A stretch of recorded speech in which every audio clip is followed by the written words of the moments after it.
and thank you for watching this tutorial on how to beat SIMANT full game. First thing you want to do is open up SIMANT Color and make sure that you set it into 16 color mode.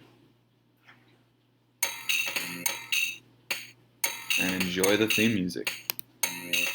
Alright, so first thing you want to do is select full game. Alright, here we go. I'm going to pause it for a moment. Now the early part of your strategy is pretty simple. Basically what you want to do is create a decent foundation colony, and then as quickly as possible you want to basically start some new colonies using breeders, and then once you've done that, you're going to kind of abandon your starting colony and expand. So we're just doing stage one, which is basically get to the point where you can make some breeders and expand outward.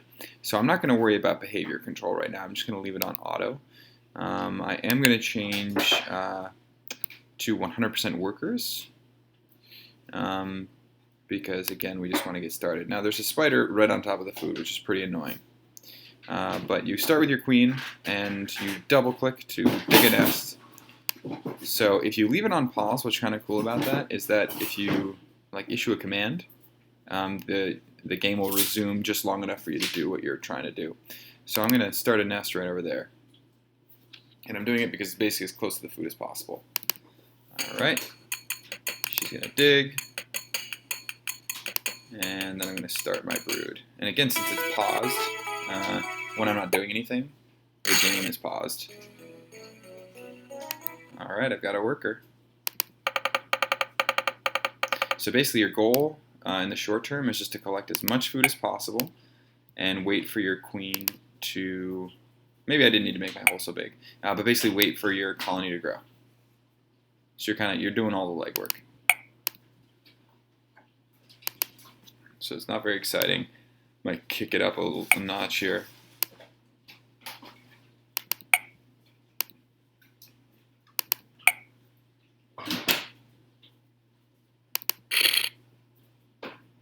So I just ate. Anytime that your food bar here gets below this black line, that means you get hungry.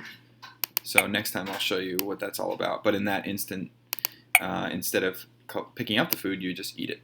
So you see how my yellow food meter is going down. And I'm clicking twice, pick up the food.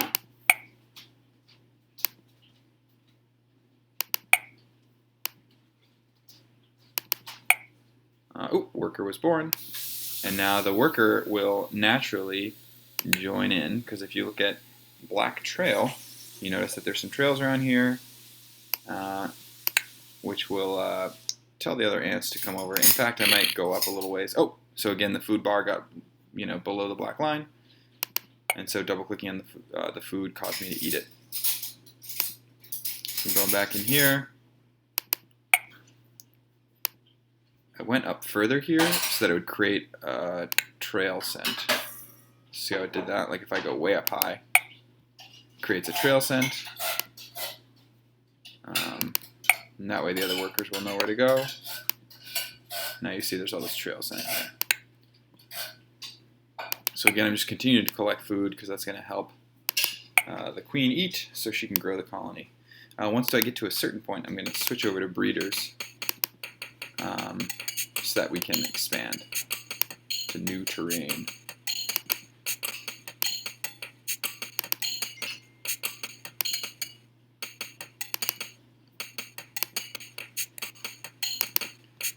This is the least exciting part of the game. It's also actually starting your colony is maybe the most challenging part, because once you begin to expand, there's really very little challenge to it. It just becomes a bit of a grind. Not that this isn't a grind.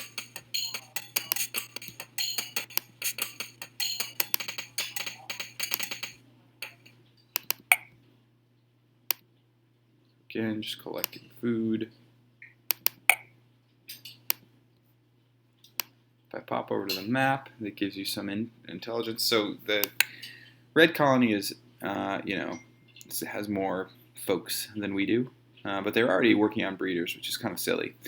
I'm actually probably going to do that now, though, anyway. So I go over to cast control, and I'm going to, or case rather, I'm going to switch over to breeders 100%, and then I'm going to kind of watch closely to see what happens here. Maybe I'll keep collecting food, but I'm basically waiting for breeders to start hatching, and when they do, I'm going to breed them, and then I'm going to expand aggressively, creating new colonies, and I'll show you how to do that in a minute. Uh-oh, my health is low.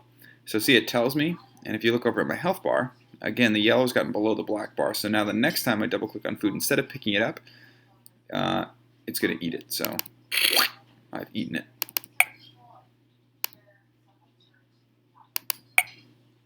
Alright, we've got some breeders.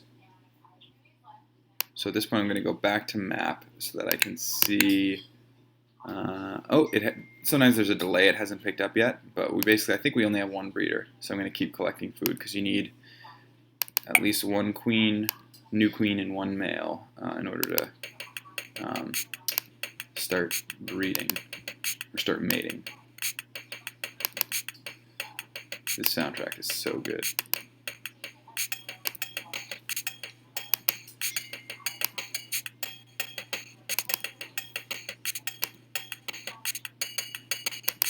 So I don't even care about the red colony, really. I don't. Even that red soldier there. I'm just ignoring them completely. And I'm continuing. Oh, okay, so we've got a handful of breeders here. So at this point, I'm going to go to my map. And then if you go to yard, this is where, there's some 3 characters here, the dog, the person, and the cat. And they do interesting things. If you click house again, it shows you the interior, and basically your goal is to expand on this map. You have 2 goals in the game. One is to destroy the red ants, and the other is to populate so much of the house that you scare off the homeowner, and he puts the house up for sale, and that's how you win the game. Those 2 conditions have to be met. So if I go to the graphic view, the size of these 2 bar graphs tells me how many ants are in each of the colonies. So you see red is outpacing me population-wise. But that doesn't matter because I'm going to leave. And then strategic view just shows a red square for red colonies, black square for black colonies, or like it's striped like this, which means both are here. So I'm just going to go to mate, and it tells me I've started the mating cycle. And then I'm going to go over to manual so that I can place them myself. And then I'm going to go back to normal speed, because sometimes what happens is when the mating happens, sometimes a queen will pop up here that's ready to go. And then if your speed is set too high, sometimes she disappears before you can actually set her. So I'm going to unpause. I'm going at normal speed here. And I'm just getting ready. Oh, that little graphic there means that you've been nursed by another ant, so that if you were hungry, they bring you back. So just waiting for a queen to pop up, and then once one does, I'm going to place her.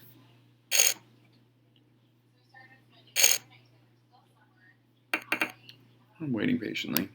I'm going to pause it because I'm curious what our situation is here. We only have 1 new queen and 3 males. So we're just waiting for her.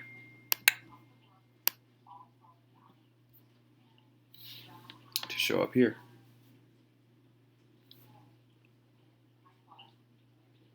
Alright, so now I'm going to place. And basically, you can go up to 3 squares away, and that includes diagonally.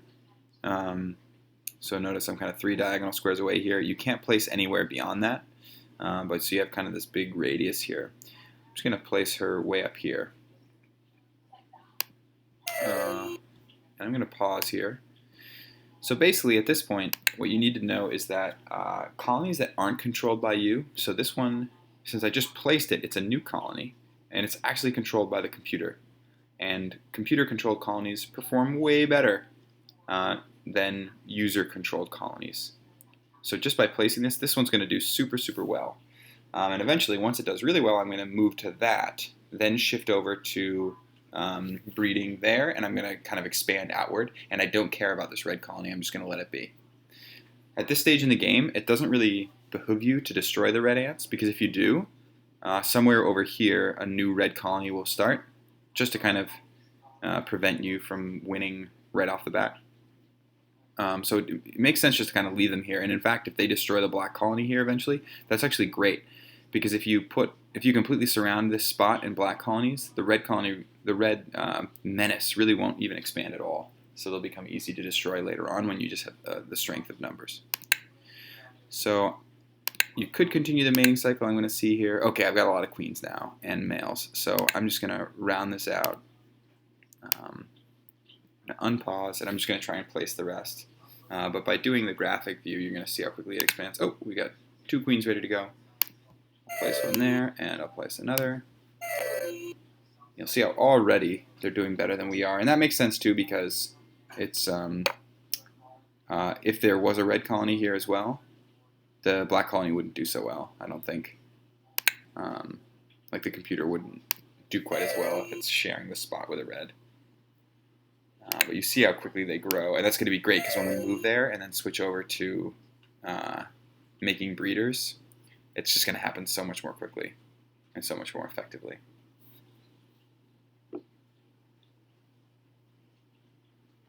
So what kind of rounds out this first stage in the game is basically expanding.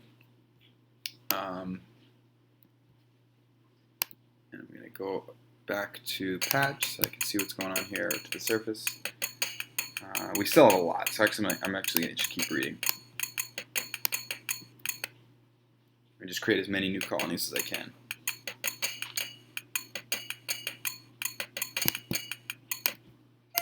And I'm just placing them around in this perimeter. And I think that this will also be the same perimeter that the red colony will be, or the red ants will be subject to. So if you can just completely proliferate in this entire region here, the red ants aren't going to have a shot at expanding without the presence of a black colony, which will give you a huge advantage.